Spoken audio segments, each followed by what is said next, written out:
the church community that we have here, the relationships between the churches, the relationship between the academy and the conference, the relationship between the academy and its alumni base. There's just so many dimensions of his ministry, and now in retirement I know he is working on helping to train other leaders. Thank you for him taking the time to now talk to young Master Guide trainees about what it means to be a Christian leader. Thank you for being with us. We pray in Jesus' name. Amen. Well, I decided to use basically the materials that you sent, yes. Just as a springboard, and we can have some conversations about this. And I'm hoping to move quickly through this and be done with this. I think we're probably violating some Pathfinder temperance rule. Absolutely. This late hour. Yes. But we have attention. This is supposed to go for an hour and a quarter, but we will have some allowances here. Well, you may be thinking about it as you're going wherever. Care for my body's in that lot last somewhere. little bit. Yes, yes. Hopefully, Oh, great. Would you like a clicker? well, yeah, either way, it doesn't matter. Oh, my God. Okay, yeah, if we can make it work, that's fine. Yes. Doesn't have a USB. Oh, you don't have a USB? No, Okay. this is Macintosh. Somehow decided, Apple decided that was not appropriate. Now, when you're thinking about leadership, and you see an image like this, what does that tell you in the context of leadership? Not servants. The word jumps in fast, doesn't it? Servant, to be a servant, because that's what Jesus was doing. What do you remember from your own personal study or what you've heard from other people about what was actually happening in this event? What happens? They show up, they're in this room, they're going to have a meal. What's the business with the feet? Humility. Pardon me, humility? Okay. When Jesus, in the first century, with a culture that was heavily influenced by a Hellenistic Greek influence and Hebrew influence in this room right that night, is humility as practiced in this way a good thing? I'll answer that, no. It is not. It's embarrassing. It's to take this role in this culture is not an admirable thing. Right. The disciples did not look at this and think, what a wonderful person. That wasn't the gut feeling they were getting in that moment. In fact, this was in some ways almost seen as a betrayal of leadership. So, do you remember why they're doing this? They get together, and why is he washing their feet? What's the story behind that? Do you remember? Do you know? You didn't have a servant to do it? Pardon me? They didn't have a servant to There do was it? no servant to do it. It was a tradition to do this. You show up for this kind of an event, and it would be considered part. It's foreign to us today. It wouldn't have been foreign at that time. It would have been very normal. You come into the place, and you've arranged for this meal. This is the Passover meal, right? So it wasn't just some thrown together event, right? It was something they thought about. They did some planning for. They located a room. If you go to Jerusalem, you can go to the upper room. It's still there. There's nothing authentic about it. It was destroyed in a couple different times. Certainly in 70 AD it was destroyed, and then it was destroyed again later. But maybe it was in that part of Jerusalem, and maybe it looked a little bit like that room that you can go in. It's a great room. If you ever get a chance to go in the room. Just understand that you're not, that's not the room. But But you would come into this room, and a servant would be there, and the servant's job, among other things, was to wash the feet of the men who had come into the room. And their feet were justifiably dirty, right? Sure. It's one of the things that as we study history and you think about what was it like to live in a city like Jerusalem in the first century, it's incredibly dirty. You know, there is a very rough sewage system that probably doesn't work all the time. The streets are the sewer system. So when you're walking around and you're probably in some kind of sandals that are open to some extent because most of the year it's pretty hot there. So your feet are dirty, they're dusty, and it's not just dust, it's really bad stuff. It's on your feet. And so this was considered something that was the right thing to do, to have a servant wash your feet.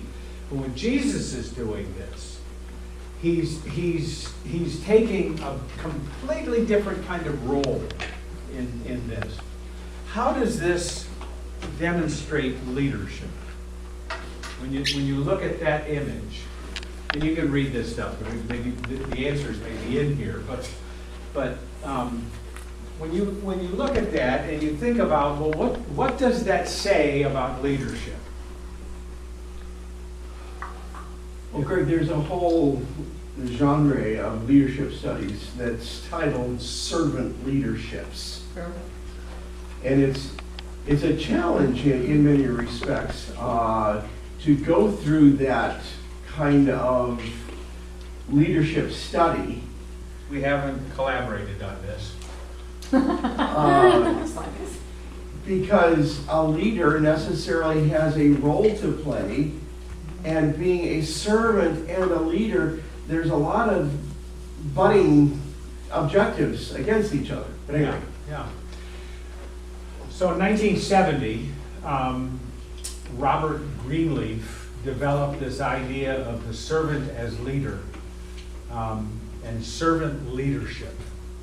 And it's developed into an organization, a nonprofit organization that exists to help people come to understand what it means to be a servant leader. These concepts of servant leadership are deeply embedded in Christianity and in a spiritual life, but they actually can be dealt with from a secular standpoint, and very often they are in an organization.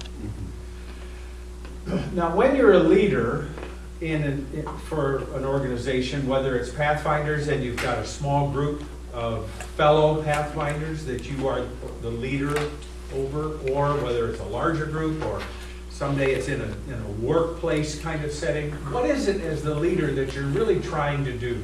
What is the leader supposed to do? What does leadership do? Unified. Unify. For what purpose? One greater than the individuals that are a part of the Okay. Okay, so you're getting at the idea of people, there's a sense of the group working together. They're is it fair to say they're trying to move the organization in some way? Sure. Hopefully forward. Forward, yeah. So you're trying to get from point A to point B. You know, and Based upon, like we just talked about in our last session, a vision. yeah, a lot of what Pastor Don was talking about is really leadership. I mean, it was a demonstration of leadership, of how do you, and in that case, in a way, leadership is almost always in the process of affecting change. This classroom, students come into this classroom for the purpose of being changed, to learn, to grow. If they leave at the end of the year, no different than this teacher has been a failure. You're supposed to change.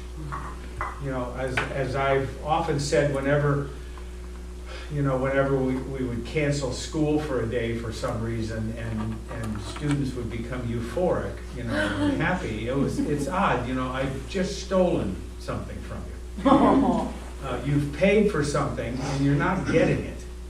You know, as I've said before, education is something you pay for and then you hope it doesn't happen. True. Well, because if you're influenced and if in the process you're changed, something changes. And, you know, and in an organization you can wrestle with that whole idea of, well, how much do we change? Should we change or should we not change? You know, and what does that change look like? Does that become an issue for the Seventh-day Adventist Church? Of course. Oh, yeah, big time. And big debates about change. It's an issue in politics, right? Because the political parties want to move things in somewhat different directions. And how you affect change. All of that is part of leadership. Well, servant leadership is different than other forms of leadership. Keep in mind that picture, that image of Jesus kneeling before a disciple, washing that person's feet. The servant leader is servant first. It begins with a natural feeling that one wants to serve first. Then conscious choice begins, one aspires to lead. That person is sharply different from one who is leader first, perhaps because of the need to assuage an unusual power drive or to acquire material possessions. The leader first and the servant first are two extreme types. Okay, so there's your kind of your difference. Someone wants to be a leader for the purpose of getting. Somebody wants to be a leader for the purpose of giving, of changing, of transforming, of making better. Now, a lot of times the one that's in this role of leader first, of me, you know, I'm doing this for the purpose of making them better. And along the way, I get better too. Maybe I get a lot better, and they get a little better. And you get all different forms of leadership. Machiavellian leadership is a phrase we refer to. That you have this very cutthroat, very aggressive style of leadership to get something done. And how you exercise leadership has a lot to do with what kind of leader you are. The difference manifests itself in the care taken by the servant first. That's one kind of leader. They're a servant first, to make sure that other people's highest priority needs are being served. The best test, and difficult to administer, is, do those served grow as persons?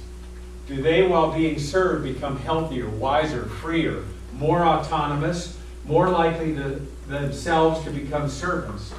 And what's the effect on the least privileged in society? Will they benefit, or at least not be further deprived? So a servant leader is focused on what's in the interest of this other person. Now let's go back.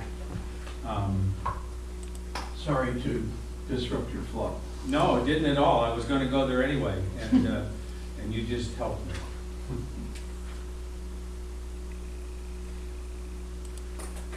So when we're looking at this image, we're looking at an individual who is influencing. And that word influence, it shows up, I think, in here, but that word influence is really kind of, it seems to me, if you were going to think about, well, what is leadership in a short definition, it seems like that word influence is oftentimes a key word that helps you understand what does it mean to be a leader. It's exercising influence. When Jesus was doing this, he was shattering their concept of what a leader does. Right? He was blowing it up. He was touching their feet. He was washing their feet. He was taking the role of a servant, This makes him ceremonially unclean on Passover. So he's also breaking some pretty big rules. No kidding, he broke the bread after that. That's right. Did the disciples ever get in trouble about ceremonial rules? Yeah, they don't wash their hands in a ceremonial way before they eat. They're picking wheat in the field on Sabbath and rubbing it and eating it, and all of that stuff is breaking all of these little these rules that become kind of like the markers of whether you're in the club or out of the club. You know, that's kind of what rules do. Oftentimes they protect us, but they also define us. You know, are you in the club or are you out of the club? And you know, that means you're out of the club. So this isn't just an act of humility and service. It's also an act of rebellion. He's breaking rules when he's doing this. He's smashing the caste system that they have that says, no, this is done by a lowly servant. And Jesus says, no. His economy so often just flips everything, doesn't it? Yeah. The first will be last, and the last will be first. When you read the Sermon on the Mount, you get this very strong sense that Jesus is redefining what it means to be a follower of God, and in many ways is redefining what it means to be a leader. Blessed are they who mourn. It's not leaders don't do that. You know, I mean, if you do it in a nice, fashionable way, with dignity and so forth. Blessed are those who thirst after righteousness. You know, those were radical statements that were jarring to people. And it got especially jarring to people when he said, "You have heard it said." And what was he quoting then? Old Testament law. Right. And then he would say, "But I say." And when he did that, what's he doing? Contradicting Moses. He's claiming authority. Yeah. It's an act of authority over the law. And in fact, at the core, one of the ones that would have been the most jarring to those Jewish leaders listening was, "You have heard it said, an eye for an eye and a tooth for a tooth. But I tell you." And then he went on, you know, you give, you carry the extra mile, you turn the other cheek. Where's eye for an eye, tooth for a tooth? All through Leviticus, Deuteronomy, the Old Testament, those laws are based on an eye for an eye, a tooth for a tooth. And Jesus stood there and said, "You've heard it said, but I tell you." I tell you, when they heard those words, their ears were standing up. What does he mean, but I tell you? Who are you? He's making a claim. And it's a claim of authority, it's a claim of leadership, but it totally flips the concept of what it means to be a leader, what it means to be a follower of God. So this is a radical thing that's happening. It is in many ways a reversal of what's expected. It is meeting people's needs at your own inconvenience. Does he get anything out of this? Does his hands get dirty? It's smelly, it's unpleasant. But he achieves this incredible learning experience because it begins to shift the thinking of his disciples. And at this moment, they probably are not understanding. And they probably are not even understanding later. It is much later that that this whole thing really seems like it comes into focus. So let's go on. As this says, as imitators of Christ, serving others is our focus, not gratifying our desires for power or superiority. That's the form of leadership we was talking about, where you're leader first, not servant first. But servant first means that you are seeking to help other people, that your focus is Yes, it's how to move the organization from point A to point B, but also how am I going to help other people in that process? How am I going to serve their needs? While at the same time accomplishing moving from point A to point B. Because it never loses track of that. There are different styles of leadership, and they're in these materials, which I think are really helpful. We can talk about the fact that leaders are team builders. Why do you want to be a team builder? Why is that important? You can't do it all yourself. You can't. There's strength in numbers, right? There's a proverb that talks about that. You get more done as a group than you do as an individual. Now, dictatorships are really efficient and quick, but you're going to be off doing stuff by yourself, and unless you can coerce other people to help and be a part of it, they're not want to play. They don't want to be a part of it. You ever watch a GCA basketball game and things aren't going well in the basketball game? What's sometimes one of the reasons why the game's not working? Because the players aren't communicating and working as a team. And where does that communication really come down into focus? It's when the ball leaves one person's hands and it doesn't get to the other person's hand. That passing is one of the biggest struggles in basketball, isn't it? I mean, shooting, yeah, really, really important. But if you can't pass, then you can't be a team. You can't work together. You watch the pros in basketball, and you know they are doing such incredible ball handling and passing and communicating, as you said. They're not even talking.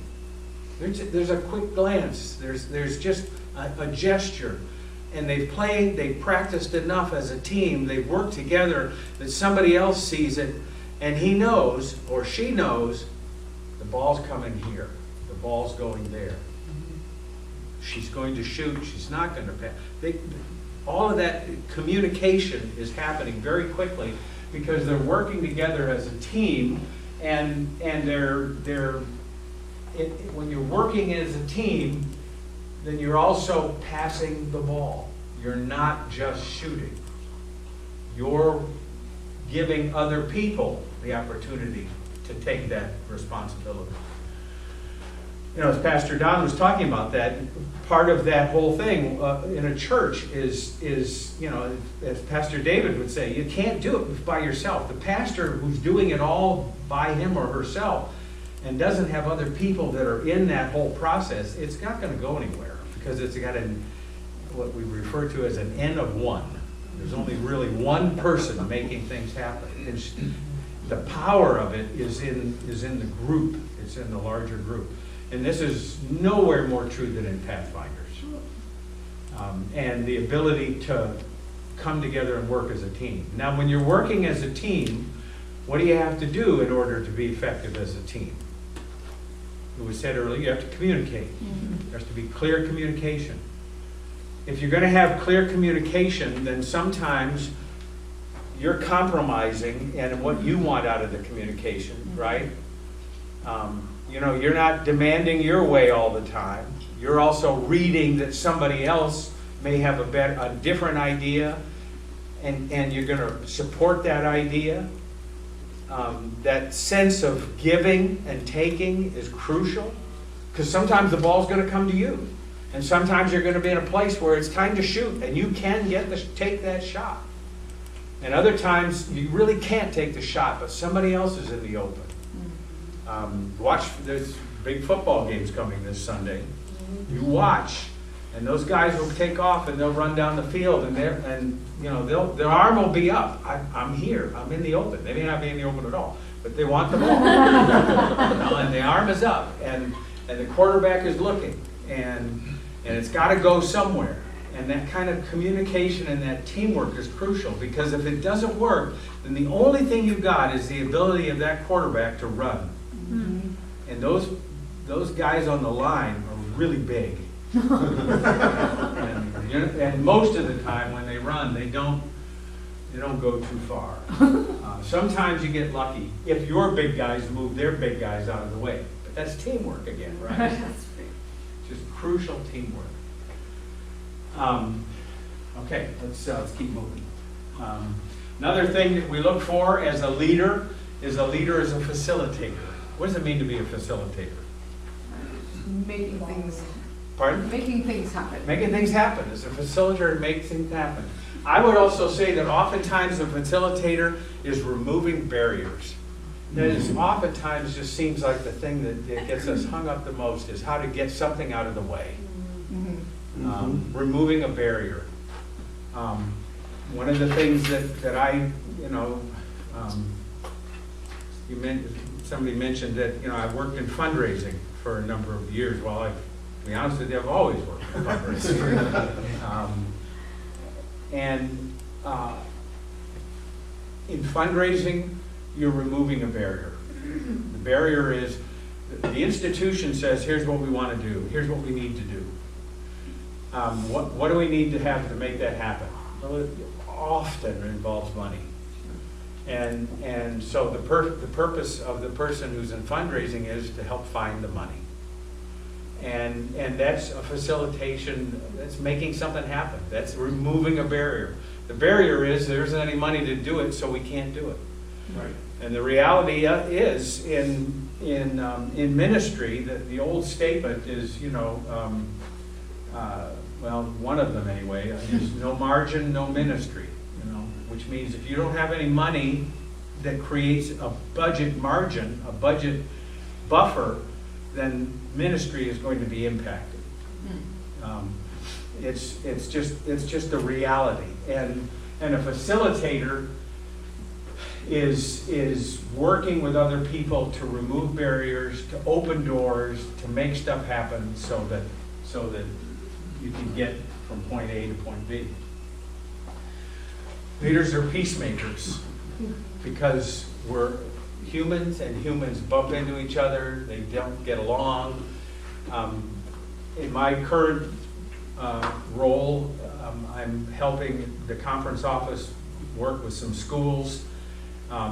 They're short one associate superintendent. It's not a short superintendent.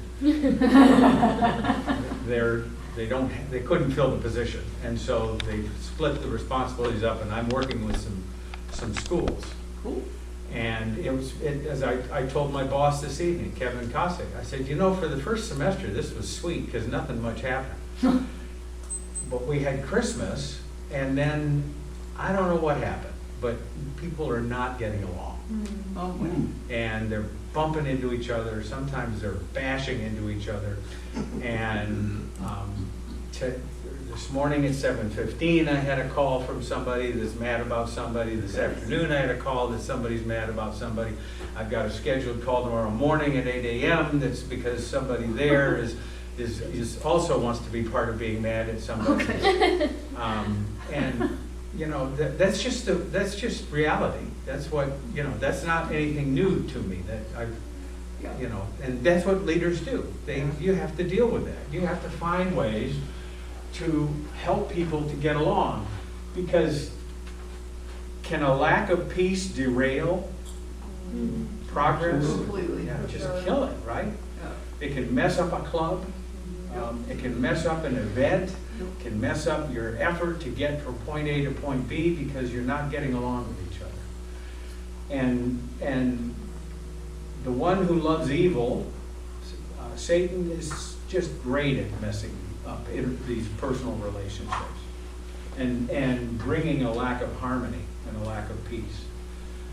And a peacemaker is somebody who can help solve problems. That doesn't mean that it's always, it sometimes involves some difficult decisions. I'm in a situation right now where people are everyone's going to lose a little bit. And everyone's going to probably win a little bit. And that's probably the only way that the dispute is going to get settled. And, as Christians, we don't like the word compromise. But the reality is, it's a huge part of life. It used to be the only way that the government got things done. is because a group of politicians would get in a room, they'd close the door, and they'd each give a little, and they'd each take a little, and in the end, they'd come up with something, and they'd walk out with a solution. It doesn't happen as much as it used to, partly because we have made compromise into such a dirty thing, right? You know, we'll vote you out of office if you budge an inch on that. Everybody has to budge. That's just the name of the game. And a peacemaker is somebody that helps pull people together, common cause, and to remove, again, we're removing oftentimes emotional barriers.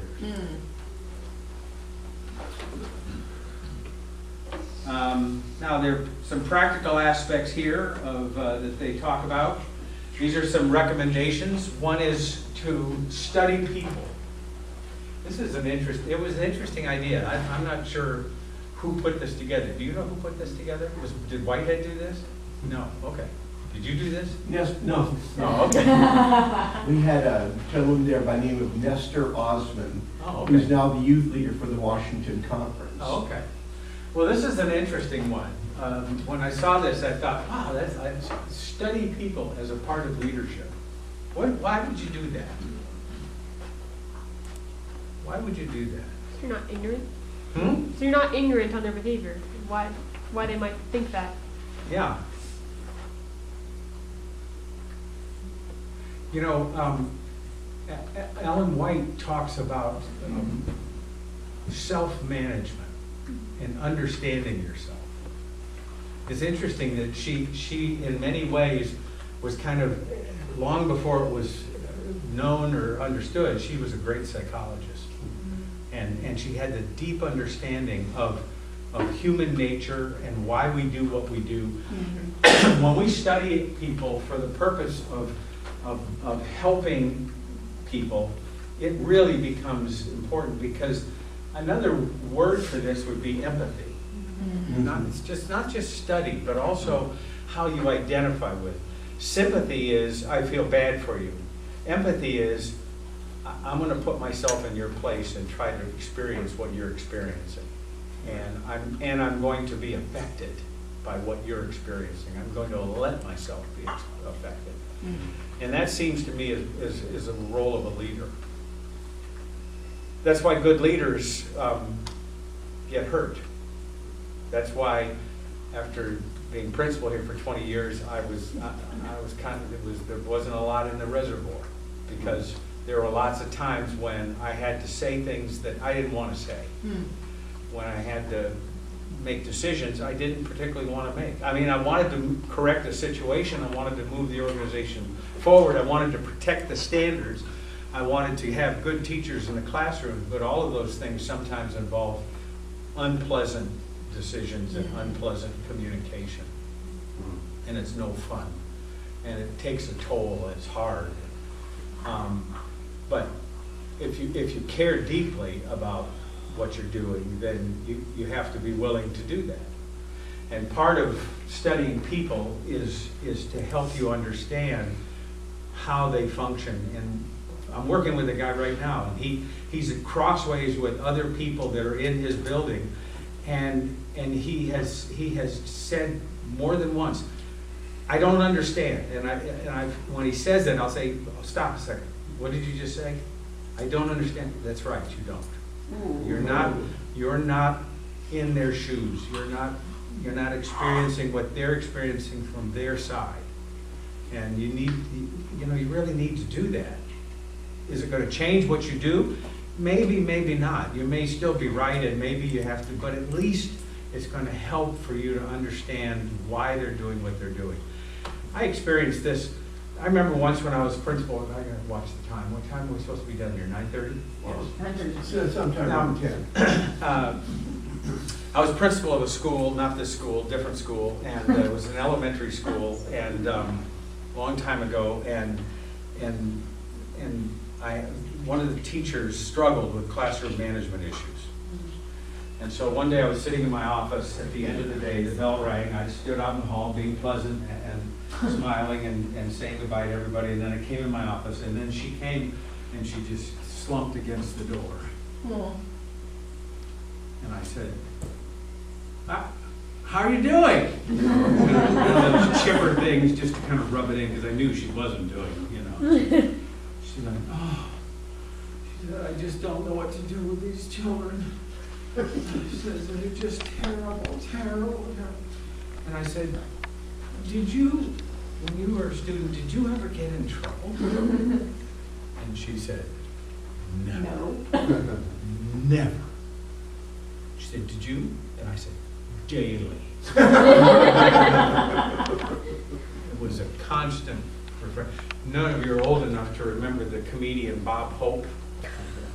Bob Hope, one of his things was that he was a stand-up comedian. He did a lot of movies, but he also was involved in going overseas and performing with troops that were overseas. And I got kicked out of a class once in high school and sent to the vice principal's office. And he said, Gerard, what are you doing in here? And I said, Mr. Clark, do you know how boring that class is? He said, what are you talking about? I said, I'm just kind of like Bob Hope, and I'm here to entertain the troops. And he loved that line. It did not help me. It didn't help. But, this whole business of how we get inside of other people's heads and understand each other. One of the reasons I was an OK Academy principal is that the first time I was in a principal's office was not when I became a principal. And so when kids would mess around and do stuff, and I'd be up front and they'd be, whatever, and I could watch, I wasn't saying, why did they do that? I was saying, yeah, I know why they do that. And I understand what they're doing because I've been there. That understanding of other people becomes a crucial part of leadership. We get hurt, and this is an important part of leadership too. Is how we help each other with their wounds. And in Pathfinders, that seems to me that becomes just a huge part of what we do. Is how do we help each other? Because it's kids that are in Pathfinders, people that are outside of Pathfinders that the Pathfinders are serving and trying to help. People are wounded. They've been damaged. They've been hurt. And how we support each other and how we help each other. That's leadership in its purest sense. Is how we help. And it's. As this says, with God's help, you can even use path failures to inspire success for the future. Because, all of us have failed. All of us have messed up. It's a huge part of learning is failing. When I was in Pathfinders, and it was a long, long time ago, they did have ropes. You did rope tying. I don't know. Do we still do rope tying? Yeah. Thank you. 550 paracord, not the wound rope. Thank you, Desmond Doss, I guess. That was what they told us when I was a kid is, well, someday if you're in a war like Desmond Doss and you got to lower 75 people over the side of the cliff, you're going to want to know that Get nut. that bowline. Yeah, that's right. And I kind of thought, boy, I don't see that happening.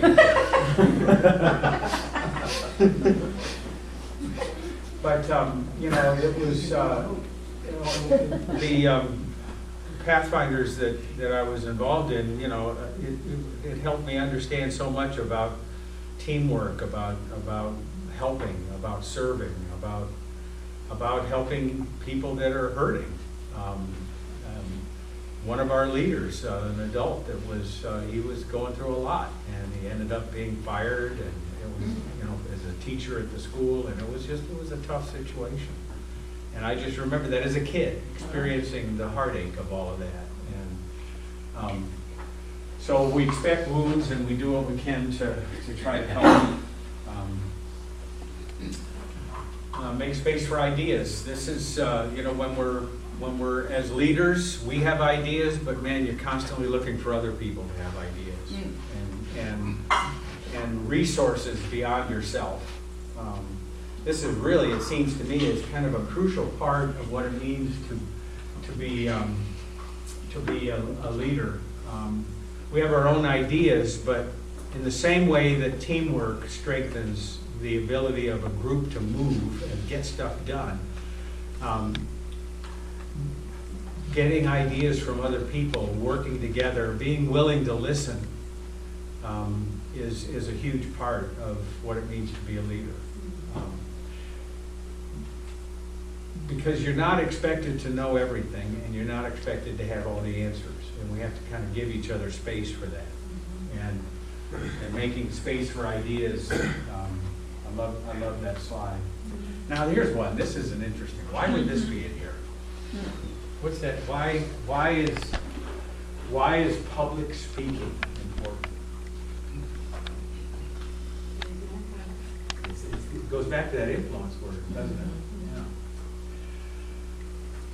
There is I remember as a kid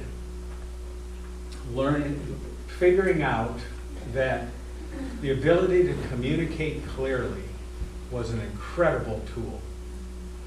I started to recognize as a child that the people who were really strong communicators, we respect those people, you know, and so part of what we do at this school is we get people up front, don't we, Pastor? I mean, we try to do it a lot. And because this whole thing of how we carry ourselves when we're in front of other people is hugely important.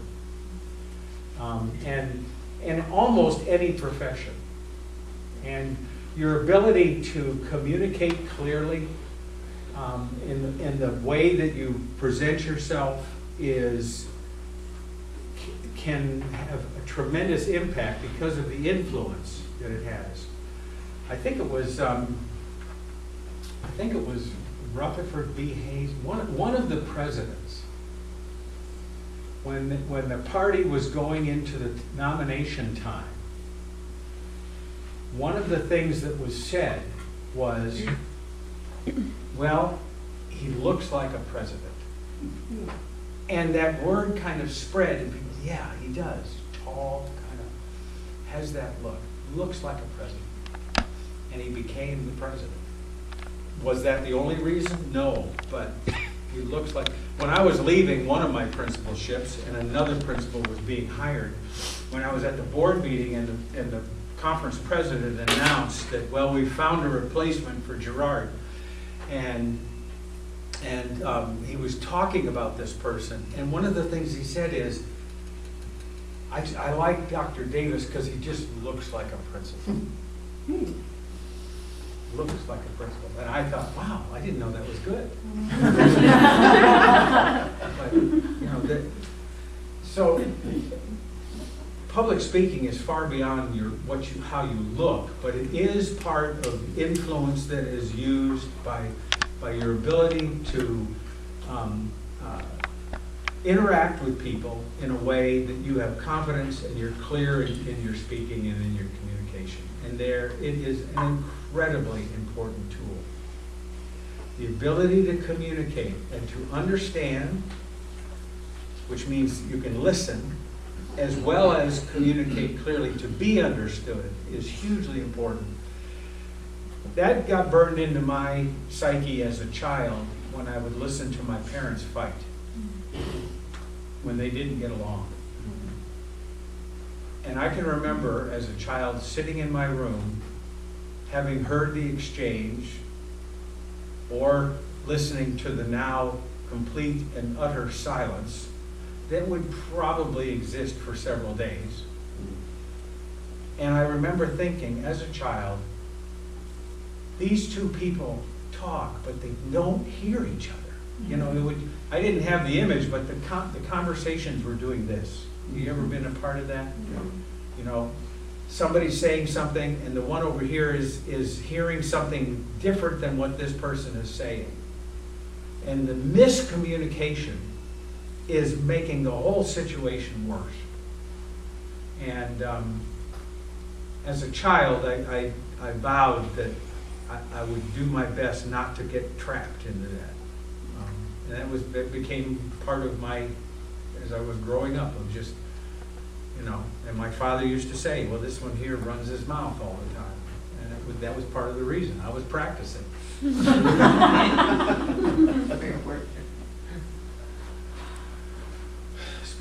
spiritual leadership, this is, of course, what we're all about, is directing people into a relationship with Jesus Christ. And we have failed unless that happens, because, Boy Scouts, the Scouts do great stuff. We don't need Pathfinders if we're going to just be the same.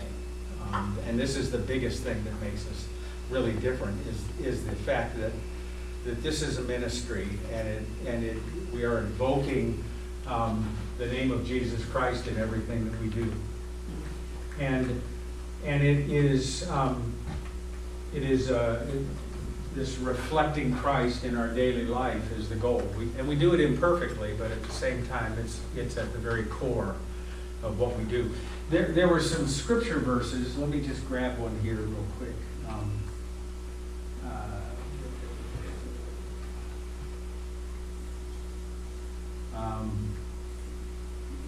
This is, if we're going to look at verses that talk about some aspects of leadership, this is, and this is a newer translation, but this saying is reliable. If anyone has a goal to be a supervisor, that word in 1 Timothy 3 is sometimes translated overseer, Right. or it's translated, another word that's used is bishop. They weren't very good Adventists back then. We don't like that, but that's what the word means. If anyone has a goal to be a supervisor, an overseer, this is a leader. This is Paul's definition of leadership as he's writing to young Timothy. In the church, they want a good thing. Okay, Paul's saying it's not a bad thing to want to be a leader. It's a good thing. So the church's supervisor or overseer must be without fault. Wow. We just narrowed the ranks, didn't we? Yeah. Doesn't mean perfect. It means that there can't be some huge, big, glaring aspect of their life that in many ways disqualifies them. And he's going to define, I think, what that means when he says they should be faithful to their spouse, sober, which means exactly what we think it means. They're not drunk, modest, and honest. It's interesting that Paul chooses to give a list, and he does this in all of his books, in all of his epistles. He writes the letter to the Galatians, and he's pounding away at the idea of, you think keeping the law is going to make you right with God, and it isn't going to do it. And at the end of the book, he says, don't live like the Gentiles. Stop doing these things. So it's even in the book where he's, proclaiming freedom in Christ, at the end he says the way you live matters. And they should show hospitality and be skilled at teaching. There's the public speaking part there. Showing hospitality is showing someone that you care. It's opening your home. It's opening yourself. It's giving. They shouldn't be addicted to alcohol. That's nice. Or be a bully. Instead, they should be gentle, peaceable, and not greedy. They should manage their own household well. Now, some of you are not managing a household yet, but you manage your affairs well. They should see that their children are obedient with complete respect. That has almost disqualified some of us at times, because if they don't know how to manage their household, how are they going to take care of God's church? They shouldn't be new believers so that they won't become proud and fall under the devil's spell. Okay, so they've had some experience, and you're getting that experience. They should also have a good reputation with those outside the church so that they won't be embarrassed and fall into the devil's trap. In the same way, servants in the church should be dignified, not two-faced. That means they're not liars. Heavy drinkers are greedy. The drinking thing comes up again. Or greedy for money. They should hold on to the faith that has been revealed with a clear conscience. They should also be tested and then serve if they're without fault. Or in other words, if again, no big, huge, glaring error. And then he goes on and expands it to women. And he says some of the same things. Because in this patriarchal society of this male-dominated society, to even include women would be a bit of a step from the norm. In the same way, women who are servants in the church should be dignified and not gossip. They should be sober and faithful in everything they do. And it goes on from there. But those are some of the scriptural concepts that mirror what it means to be a leader. It has to do with how well people get along. Those who have served well gain a good standing and considerable confidence in the faith that is in Christ Jesus. Let's see if I can remember where we were. Study people. We did that. I lost track. I think it was 11. Here's the one that I like, and this is what, oh, I didn't, I'm not doing this. All right, here we go, just a second.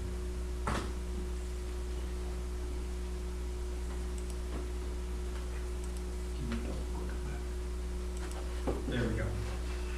This is the last one I'll end with, just to lead by example. And I like this image. The boss sitting up high, watching people pull him or her, versus the leader who is in the front pulling, no one's getting the free ride.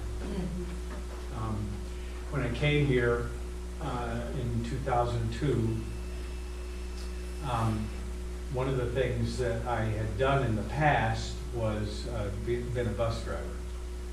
But because I wasn't in a school principal for 13 years. I was working in higher ed. I was at Andrews and La Sierra, and I was in higher ed fundraising and administration, and I wasn't driving the bus. And so I let my CDL license go, so that I wasn't a bus driver anymore.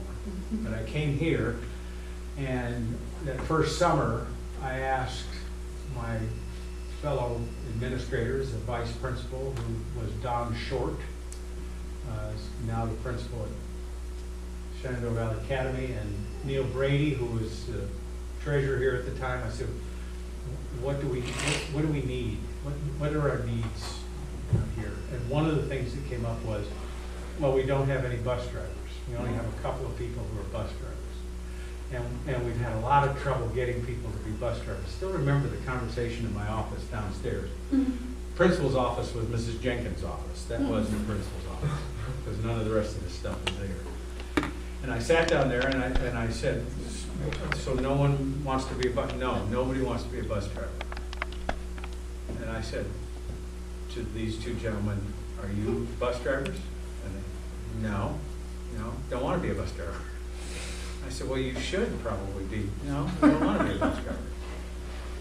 And so I, that summer, trundled over to the DMV, and I got the little book, and I started reading, and I took my written test, and then I took my road test, and I got my CDL. Did I really want to be a bus driver? Not particularly. But it was this thing.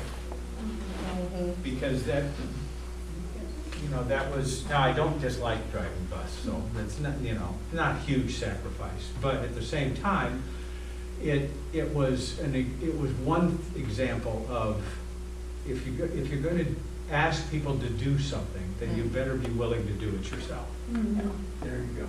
And that's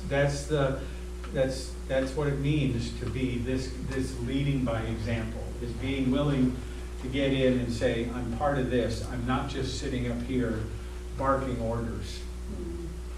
That I'm willing to be a part of the actual work of getting stuff done. Because that's the core of servant leadership. Questions or comments? So I'm going to leave it at that. That's actually toward the end of the materials anyway. The challenge of being a leader and a servant at the same time, how did you, the example you just gave of being willing to be a bus driver. There are times, though, when you do have to make tough decisions as a leader, and you're probably not feeling an awful lot like a servant at the time you're making the difficult decisions, especially. How did you Well, I Deal with that For me, it's a matter of, it was always a matter of keeping in clear focus the big issues. So, I'm sitting in my office and the kid is there and yeah, I had the drugs in my room. Are you going home? I remember one kid, I drove the bus that Sunday to Walmart. And we have a rule here, I think it's still here, I need to be cautious about what the rules are here now. But, you go to Walmart and you shoplift, and as I used to tell students, I will urge them to arrest you, and your parents can pick you up at the sheriff's office, and you don't need to come back to campus because you're done. It's an automatic out. You will not stay here and steal. And the worst part of driving the bus on a Sunday morning is sitting in the parking lot and the RA saying, well, they're all here except one. And immediately I would always start to think, oh, Lord, please, just help his ATM card not to work. Rather than he's sitting in a back room somewhere because he's gotten busted. And this guy got busted. And I went in and fished him out, and his parents were off at a distance, and Walmart said, no, we're not prosecuting him, so he was coming back to campus. But we got back, and I took him to the dorm, and I said, pack up, you're all done. And I can still remember him, he dropped to his knees. It was one of the most dramatic things I think I'd ever seen. And he was clinging to my knee about how I have completely learned my lesson. This has taught me, he went into this speech about how this last 20 minutes had brought home the importance of never stealing. And so now he had learned and everything was okay. And I said, I'm glad you learned. Go pack, you're going home. You're done. It's over. But you keep in mind what is the important concept there. And am I going to do what is difficult? And is this student going to go through the difficult learning experience? That's part of what we stand for. And what we stand for here is that you don't steal. You don't have drugs on campus. You don't use them. You don't have alcohol. You don't use it. If you do, you're done. You're going home. You don't get confused about which dorm that you live in. Because if you do, you're going home.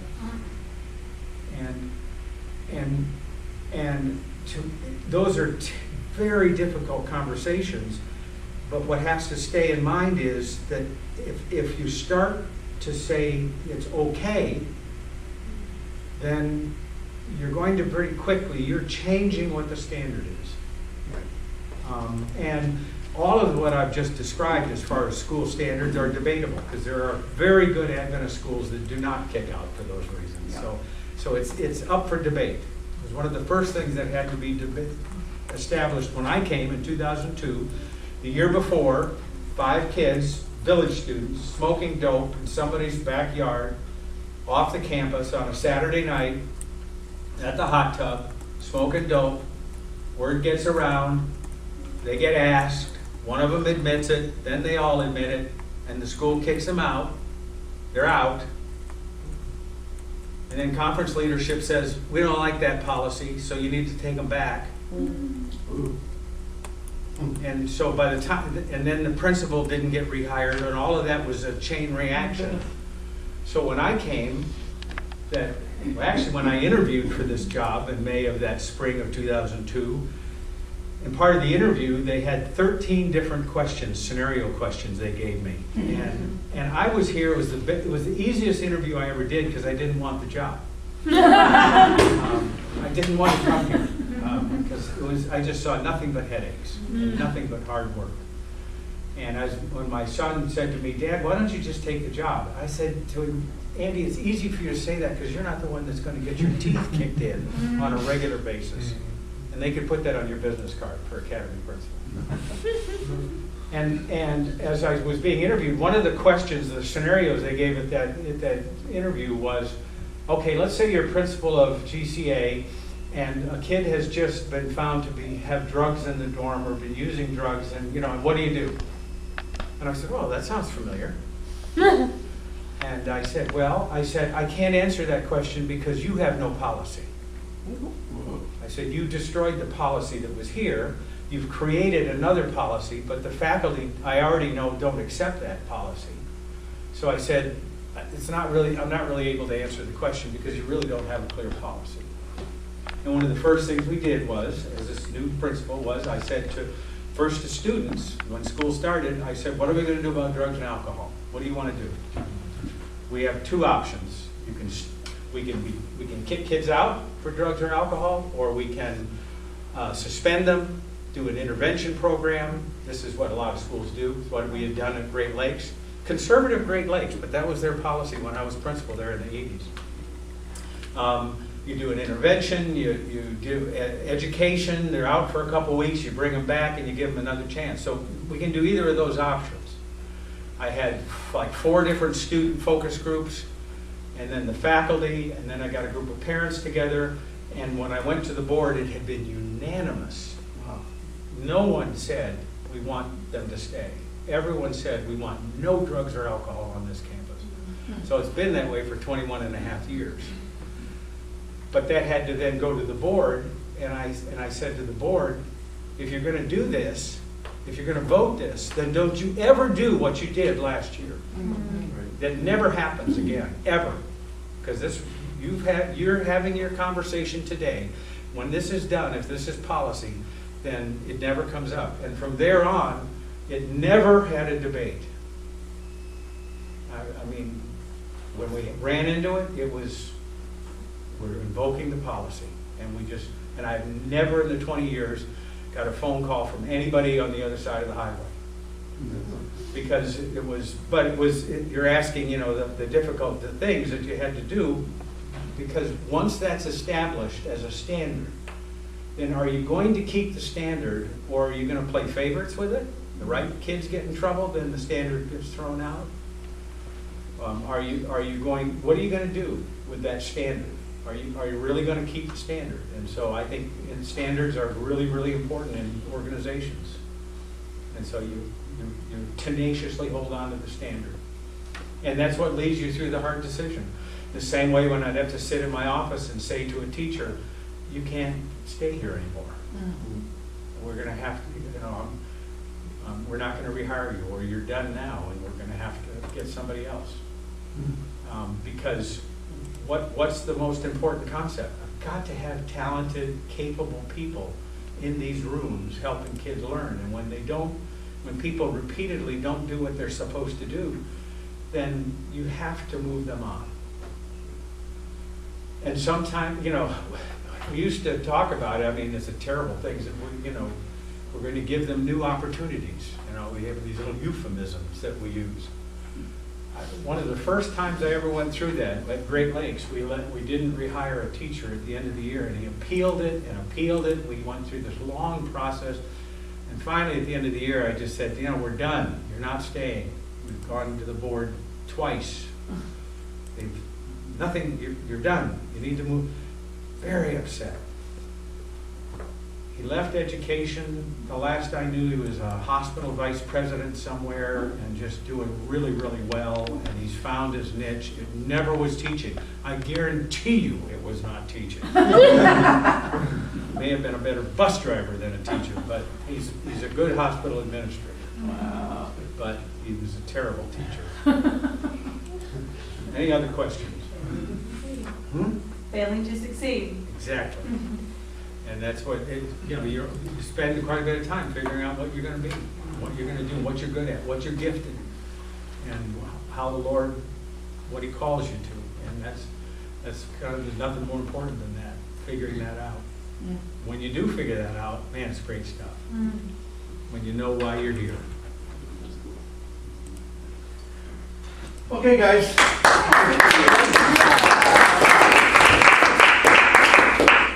It is. Can we read this, or like outside of here? This man has that. Absolutely. Okay. Yes. In fact, all of you, if you would like these, there's lecture notes as well as PowerPoints. I'll share